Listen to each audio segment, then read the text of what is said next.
In this video, I will teach you how you can revert your GTA 5 update.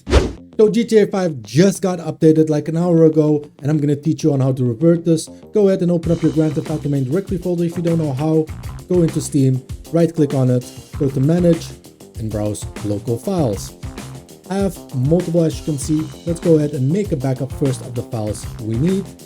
This is to go ahead and still make script_v and other modifications like LSPDFR work. Let's go ahead and copy these files that I copy. It's going to be the GTA.exe files.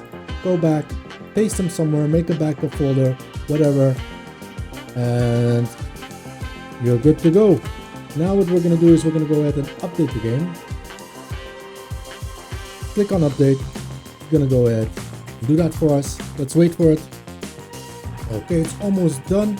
Let me show you how to prevent it to update it again. Go to properties, go to updates, make sure you check it on only update this game when I launch it.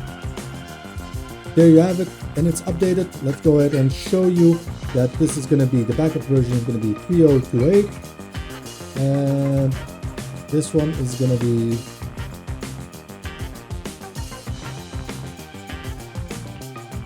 3095. Now we're going to go to the backup. We're just going to go ahead and copy these 4 files,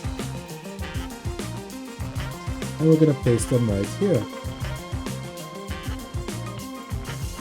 And that's about it. That's how easy it is. Now you can click on play and it won't update, as you can see. That being said, we're coming to an end of this video. Please let me know in the comment section if it worked for you. Thank you all for watching and have a great day. Goodbye.